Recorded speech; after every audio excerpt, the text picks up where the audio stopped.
Hello everybody, in this tutorial we'll be using Ansys Fluent to simulate steady-state laminar flow in a pipe. So this is the first case we're going to run in Ansys Fluent.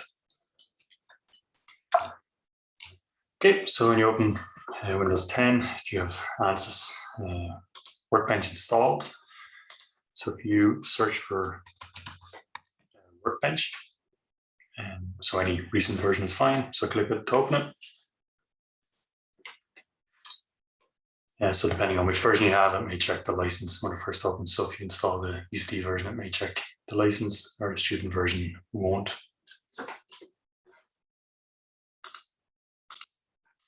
So once Workbench opens, you'll be shown something like this. So on the left, you'll have a bunch of different softwares and components. So Ansys is a suite of softwares. Which basically means it's a bunch of different softwares and they're all openable from Workbench, but you can open each of these softwares individually as well. So we're going to use Fluent. So Fluent was previously a separate company, but then was purchased and added into the Ansys suite. So like other softwares, when we start, we're just going to start by saving it. So let me jump to my documents. So in my documents, I'm just going to make a folder called Ansys models, but you can do whatever you want. So in this case, I'm just going to call it flow in a pipe. So this is going to make a file called a WBPJ, so a workbook project file. So just if you're backing up, just be careful. That file doesn't contain very much. It actually just has addresses to a folder beside it. So in this case, I'll get, when I say flow in a pipe, WBPJ, it'll also make a folder called flow in a pipe. So if you're backing it up, you need to copy the file and the folder because that's where all the models are. So I'll save that. At the beginning, we're going to use Fluent. So if you installed all the software available through the UCD version, you'll see many softwares, but I only installed the Fluent Flow software, so we're going to use Fluent. There's another software called CFX. So if I hold left click and drag it across over here, that's going to drag across a fluid model setup. So as I said, Ansys is basically a suite of softwares. So for drawing the geometry, they have a CAD software. For making the mesh, they have a meshing software. Then for the analysis, it's this Fluent software. And then for analyzing the results, it's another software. And you don't always have to use the same one. So to begin with, I'm just going to click on the name and down here, or actually up here, on the little black dot or the drop down arrow, click on that and just click rename. And I'm just going to call it flow in a pipe. And click off that. So the idea here is you can store multiple models here, just like you would in Abacus. You can have multiple models in the same project file. So first I'm going to left click on geometry. On the right hand side, this is going to be a 2D analysis, so I'm just going to tell it it's a 2D model.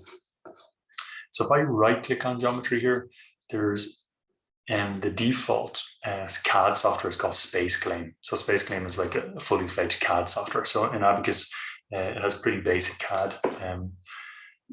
But SpaceClaim is a full CAD software. There's an older software called Design Modeler, which you could use, but alternatively, you can import geometry. So if you have a step file or an IGES file or some other standard CAD format, you can just directly import it here. So we're going to open SpaceClaim. So if you double click on geometry or just right click and click new SpaceClaim geometry, it'll do the same. It'll start to open SpaceClaim. So one thing that's a little bit annoying about Ansys is you have to wait for the software to open each time. So it means you have to open 3 or 4 softwares to get through the model. And unlike, for example, Abacus, where you can just do it all in the one. So I'm going to briefly pause the recording just so you don't have to watch me wait for the software to open. So when SpaceClaim opens, it'll look something like this. So the first time you open it, you might be asked by Windows Defender to allow access to the network. So for each of the sub softwares, you might have to do that. So just click allow until it finally opens. So inside SpaceClaim, we won't go through all the details now, but it should be relatively intuitive. It's just a normal CAD software like Inventor or SolidWorks. But to navigate around, Click on the design tab. You can see you can left click spin, that's to rotate things.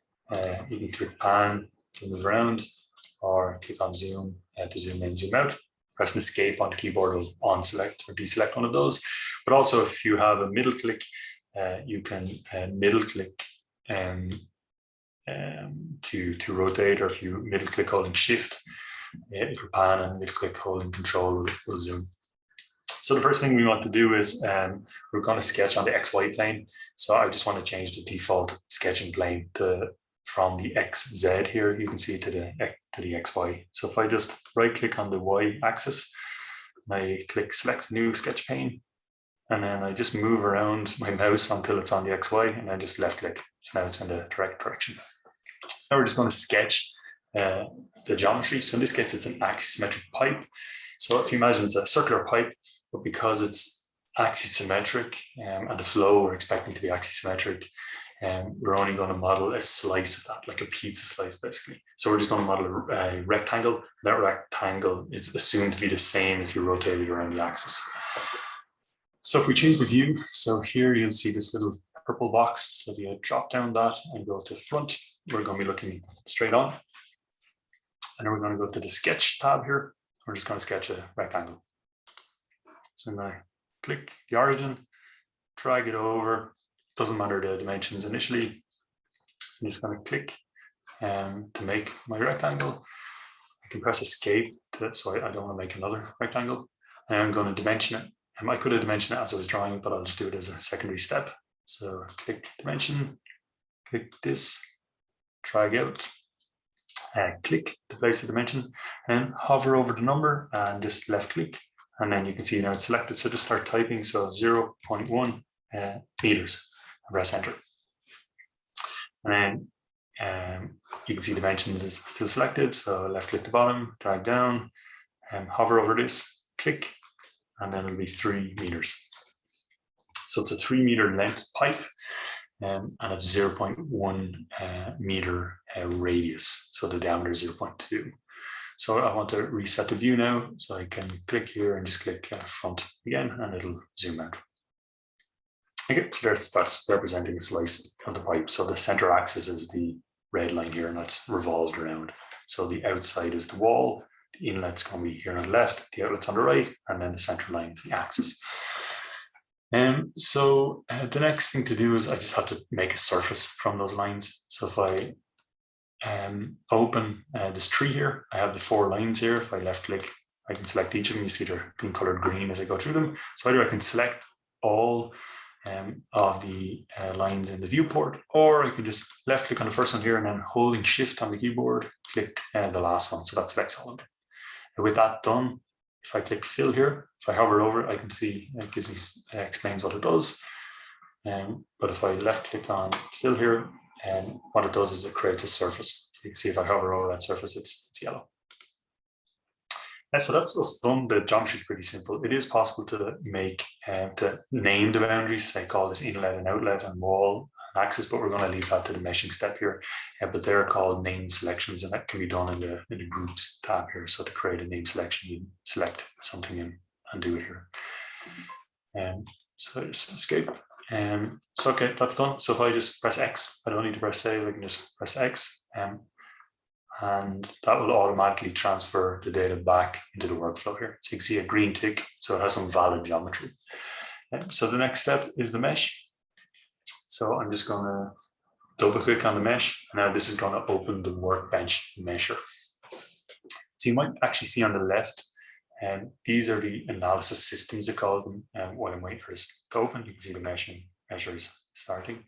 But the individual components, like the geometry space claim, if I just jump back there to that, the workbench, and the geometry, the meshing, and the solution, they can all be separately added here. So we're going to use Fluent, that's built in here. But Fluent actually had its own mesher as well before Ansys bought it. So if you want, you can actually use that different meshing software. But we're just going to be using the built-in workbench measure. So if I go back here, this is it. So the first time it opens, you may be asked to allow access to the network. That's to do with the license. So just click allow. And also, it takes a little bit of time, maybe 30 seconds or more, to load the geometry sometimes. So if you see while we were waiting there, it looked like nothing was happening, but it was actually just loading the geometry. So we're going to make a mesh. So if I click on mesh here, left click, and some settings come up here. So the element size, the default, if I just click there, we're just going to set it to 0.02. So that's just 5 elements across the thickness, or 5 cells. Press enter on keyboard. So that's basically like setting the seed size or spacing in Abacus. So it's just setting the size of the elements, and you can see the method for meshing as well is set to standard or some other options as well. And we can set different options to do it, whether it's going to be triangles and things like that, or maybe what they call sizing is maybe smaller elements in one place than another. But we're happy just with default 0.02, so just press generate up the top, and that will generate the mesh. So it goes green, and then that's your 5 cells across the thickness and uniform squares. So the last thing to do is we're going to define our inlets and outlets, or that's called named selections in Ansys. That's just an Ansys thing. So if I left click on this boundary, you can see it's gone green. And if I hover over that while it's green and right click and go create the named selection. So I'm just going to call it inlet and just press OK. So you'll see one of them gets added over here. So then just do that the same with the other 3. So left click on outlet, right click, go create name selection, call it outlet. And click OK, left click on the wall, right click, create name selection, wall, and then left click on the axis, right click, and you can see there's some keyboard shortcuts over here as well, and create name selection, and this we're going to call axis. So that's us done here, so we can just click X to close out of it. That brings us back here. And in this case, you can see it hasn't got a green tick. So sometimes for the mesher, you have to right click and go update for it to update the data from the mesher into this workflow. And so that just might take a few seconds. Okay, so once we have a green tick, we're ready for the setup. So setup is basically to do with defining boundary conditions and just assigning materials to your model itself. And then solution is solving it. In this case, for Fluent, these are the same. So Fluent does set the boundary conditions on the materials and does the solution. So clicking on setup or solution will do the same thing. So we're just going to double click on setup here, and that's going to open Fluent. But before it opens Fluent, it opens this Fluent launcher. So you'll see it's grayed out 2D. It should know already. It's got information from the mesher. This is a 2D model. And by default, it'll be single precision. So we'll just tick double precision. It's normally useful for fluid models. So this is to do with round off error. So if you have single precision, you store less numbers after the decimal place, so round off error may be more of an issue. And generally, when we go to open form, it just runs in double precision by default. So we're just going to use double precision here. So click start. And then Fluent will open up. If it's the first time you've opened it, you'll have to allow access to the network because it checks for a license as well. So give it a second when it first loads. Like the mesher, it actually takes 10 seconds or more to actually load in the mesh. Okay, so you'll see it's typing some things down here. Okay, so it's ready. It's giving us a warning just saying the use of an axis boundary condition is not appropriate for a 2D, 3D flow problem. Please consider changing the zone type to symmetry or wall, or the problem to axisymmetric. So we're going to address that. So the way it works in Fluent, kind of like we did in Ansys, we're going to follow this tree on the left from top to bottom, and then at the bottom we're going to run the model. So if you just go through the steps, a lot of them won't be applicable, but we're just going to go through and we'll see the ones that are applicable. So to begin with, we're on general at the top. So by double clicking on general, it shows this plane. So that's the default one. So it's useful to click through some of these. So scale, let's click on scale. Our geometry is in meters from 0 to 3, and the X, and 0 to 0.1 in the Y. So is that correct? Yes. If it's not, you might need to rescale it. You can click check here just to see if anything's messed up, like parts of the mesh are disconnected or something like that. That's fine. And you can see here now what type of problem we're solving. Is it steady state or transient? So you just set that at the start in Fluent. So it's steady state in our case. And it knows it's 2D, but it wants to know what type of 2D. So like in Abacus, you can have 2D planar, or you can have 2D axisymmetric. In fluids, you have a third option, which is axisymmetric swirl. So you can have a 2D axisymmetric model, but you allowed for flow that rotates around the axis. So we're just doing a normal axisymmetric. So that's actually the warning we were given. It was just telling us to use axisymmetric because it noticed we had an axis. Next, you can go down to models. So if you double click on models, it'll open this tree, or we could have just clicked on open this tree, and it shows a pane here with basically the same information. So this allows us to turn physics on and off. So if we want to solve the temperature equation in addition to the fluid flow, we can turn it on here, and you can add on extra options here. So the only one we really care about at the moment is this viscous properties. So we double click on this viscous property. This lets us set between different simplifications or approximations of the Navier-Stokes equations. So we set the inviscid, it would set the viscosity to 0, and a bunch of the terms drop out, and that basically solves what are known as the Euler equations. So that's a simplification of the Navier-Stokes. We're just going to use laminar. The default is k omega, and k omega is a eddy viscosity turbulence model that generally works. It's an all-rounder. So we're just going to go laminar here. And we can close that now. Go on to the next thing. We'll see there's some materials loaded, say for fluids. You'll see air is loaded. If you double click on that, you can see the properties that Ansys is using for default in air. So unlike Abacus, Ansys actually does have a material database, so you can look up materials with their properties, and so you don't have to go off and Google them. But of course, you can edit them yourself. So we're just going to use these properties for air. So density and viscosity are the main ones. In the cell zone, we just have one surface. So FFF, that's just the default name for the directory at the start for a model from Ansys Workbench, and then it was just called surface. So if we were to double click on that, that's where you set it to be air. So if we added extra materials, well, this is where you actually assign it. So it's set to air. Next, we go to the boundary conditions. You can double click on that, it'll open it up. You'll see if axis, inlet, and this is the interior surface. So we don't need boundary conditions there, and then we have the outlet and the wall. So Fluent is kind of smart. If you give reasonable names to your boundaries, your name selections, it will guess what boundary condition you want for those. So for axis, it already guessed that the type is of type axis. So that's fine. For inlet, it thinks you want a velocity inlet.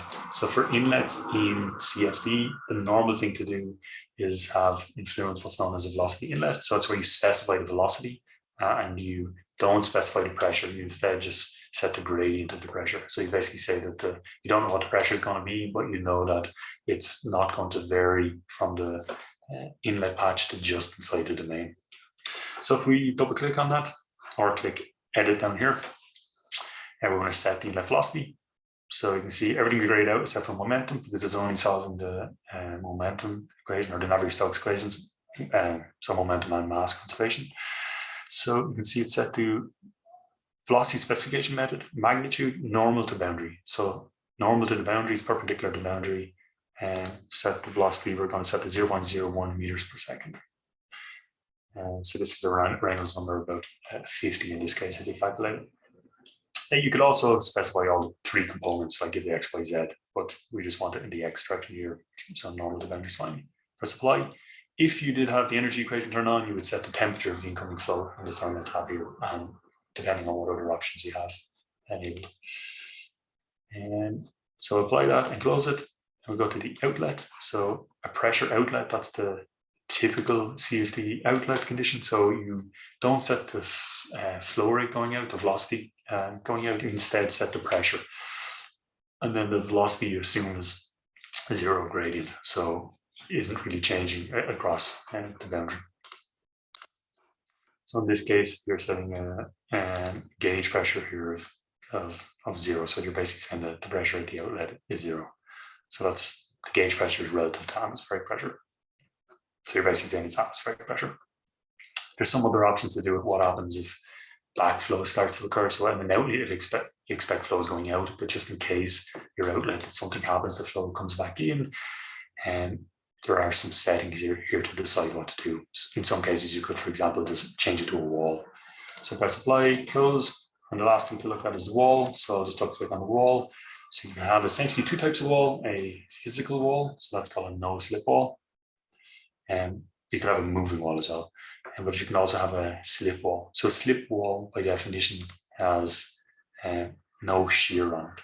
So a true wall, a no slip wall, and that slows down the fluid. So as fluid flows over it, it gets slowed down by the wall. So that means the wall has a friction on it or a shear stress on it.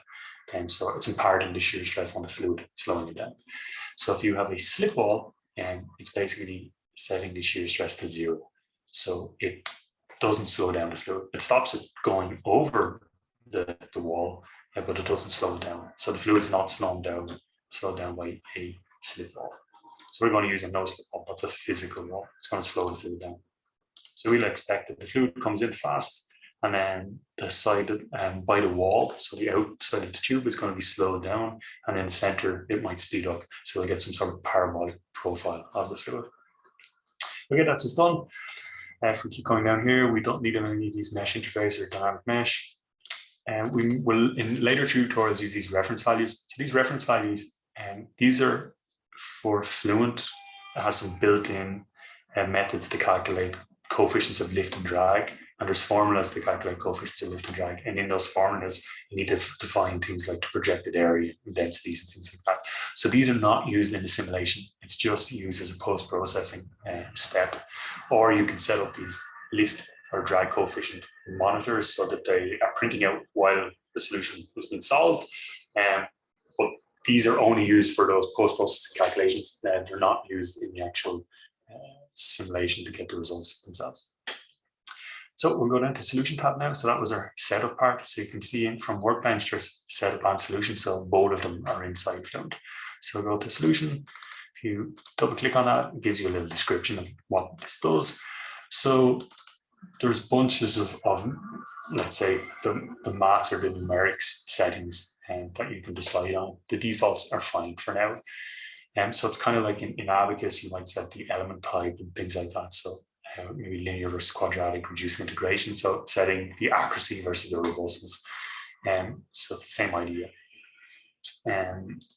A couple of things that we'll come across are how it solves the actual Navier-Stokes equation. So the unknowns will be the velocity vector and the pressure, scalar pressure. So 4 unknowns.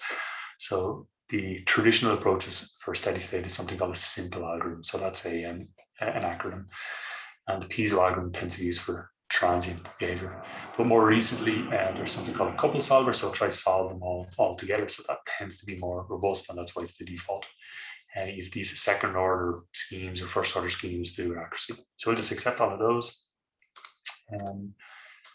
We can double click on some controls here, and let's go to monitors, double click on that, and double click on residual. So by default, the residuals, as it's solving the equations, it prints the residuals for the continuity equation and the momentum equation in the x and y direction to the screen. And this is where you set the iteration tolerance. So you basically say, keep solving this nonlinear system of equations until the residual, the normalized residual, becomes smaller than 1 × -3. So that's actually kind of loose. So we might use a tighter value than that in some other cases, but that's fine for now. If you're not sure, you basically run the model and then run it again with a tighter or looser, and then see did it change. And if it did change, you need to understand why and which is more appropriate. Now, in the case of the residuals, obviously the smaller one is the correct one if they're different. We're almost ready to run it. But one thing a little bit different from Abacus, when we often have linear problems, not always, but often. For CFD, most of the time it's a nonlinear problem. So you have to set, even for steady state, you have to set an initial guess. So that initial guess in steady state won't affect the final answer, but it affects the convergence. So it affects how quickly the iterations get to the final answer. So the default is this hybrid initialization. You can use what's called standard, which is just you set pressure, velocity, axial and radial velocity here, which is like x and y, to be some constant value. In this case, 0. You can click initialize. That would just set them 0 everywhere. That's probably fine in this case. But hybrid, if you click on hybrid, it's just a slightly smarter way of doing it. So it looks at the inlets, if there are any, and what their velocities are, and it tries to propagate those through the domain. So we could use that one in this case. It'll probably converge a little bit faster. So then if we go into our calculation activities, we can double click. There's some settings here. I'm just going to jump straight to run calculation. Double click on that. Some settings here. I'll click check case, just check everything's okay. everything's fine. So all of this stuff, this is steady state case. So it's basically, we just want to keep iterating until it reaches steady state. It's going to solve these nonlinear equations, run iterations to try to solve those. So I'm just going to set this number of iterations to be a very large number. So this is actually not the number of iterations it'll do. This is the maximum number of iterations it'll do. So it'll either do 1000 or it will stop when the residuals get less than 1 e to the minus 3, which we set in the monitors. So if I just click calculate now, what will happen is it'll start printing the residuals to the screen. So there's 3 scalar equations being solved in this case: continuity, which is solved for pressure, and we click OK. You can see it's already finished. X velocity for the X momentum equation and Y velocity for the Y momentum equation. So you can see it took 30, I'm not sure if I scroll up here, I'll find out exactly how many, 39 iterations. So it took 39 iterations to get the residuals less than 1 e to the minus 3. So they start large, which means there's large errors, and then they solve the system equations, and then they update the terms, the nonlinear terms, and then keep solving it over and over again. So this residual is a measure of the error, and that goes down and down. So you can see the Y velocity, not much is happening in the Y direction, that's lowest, so that's quite tight residual.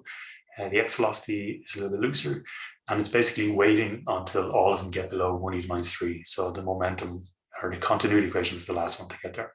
So that's it solved.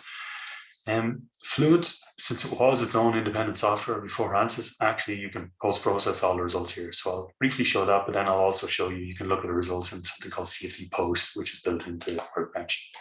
So if I go to results, graphics, contours, so just double click on contours. And if I just look at the default pressure, press display, it will show the final pressure. So for fluid to flow, it needs a pressure gradient, negative pressure gradient. So fluids flow from high pressure to low pressure. So if you think about heat transfer, heat flows from high temperature to low temperature. So fluids flow from high pressure to low pressure. So if you can think about it, the pressure is kind of pushing the fluid down the pipe. So high pressure here and lower pressure here, so it flows down the pipe. If I look at the velocities, the magnitude displayed, see, we set it all coming in constant at 1 e to the minus 2. And then the wall immediately slows the fluid down to 0 right at the wall. And then it accelerates in the center, so you get a kind of parabolic profile. So it's high, it's low at the outside, and then it reaches the maximum in the center of the axis, or the center of the pipe. So you can see it's pretty much uniform after the first transient region, or let's say starter region. So you can do lots of other things here post-processing, but we're going to close out of this, say OK, just accept the default one. And we're going to use CFD-Post to do some extra analysis on the results. You don't have to do that. You can do all your pictures in Fluent, but it's just to show you the different options. So you'll see setup and solution were both done in Fluent. So now we have results. Double click on that. And that's going to start up CFD-Post. So if the first time you've opened it, you might have to click yes, allow access to the network. And so what we're going to do is first we're going to look at a contour. So a contour is looking at say a colored picture on a plane. So we're going to insert contour. You can call contour 1's fine. And so the location we're going to set it to be periodic 1 or shadow. So you can see when it gets mapped from Fluent in the CFD-Post, it actually shows you your little pizza slice of the actual pipe itself. So we're just going to pick periodic 1, which is the front basically, so the front and back of this 2D or this pizza slice. So you can see it's set to pressure. If I go apply, it shows pressure. And so we'll just look at on it straight on. So if you click on the Z-axis here, it'll just look straight at it. Okay, so that's fine. We can look at velocity as well if you wanted. So you can look at the velocity magnitude or X component, press apply. So you can see it's just a different software to look at the results. And so what we're going to do here is we want to plot the velocity across the radius of the pipe from the center to the outside. And we want to look at it maybe just inside the inlet when it's starting to develop, and then we'll look at it at the outlet when it's fully developed. So it's fully developed flow. So to do that, like in Abacus, we will define a path. except that's just called a line here. So insert location line. So I'll have line 1. So line 1 will be 0.1 in the x, 0, 0, 0, and 0.1 in the x, 0.1. So it's somewhere around here. It'll be maybe here, and going from the center out to the outside. And samples, I'll set it to 20. So how many values it'll take across the radius, I'll set it to like multiple of the mesh, but I'll just make sure it's finer than the mesh. So if I press apply, that adds that line. I'll add a second line near the outlet as well. So line 2. And so the outlet is at 3 meters. So 300, 3, 0.10, and then 20 points again. Apply. So now I want to add an XY plot. So it's called a chart in CFD-Post. So if you go insert chart, and chart 1's fine. So it opens up a chart here, and that's getting placed at the bottom here somewhere. I think it's added.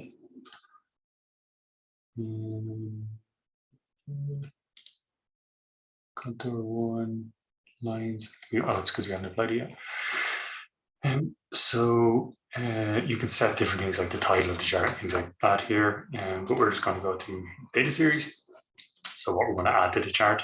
So the location, we're going to make one plot along line 1, so that's near the inlet.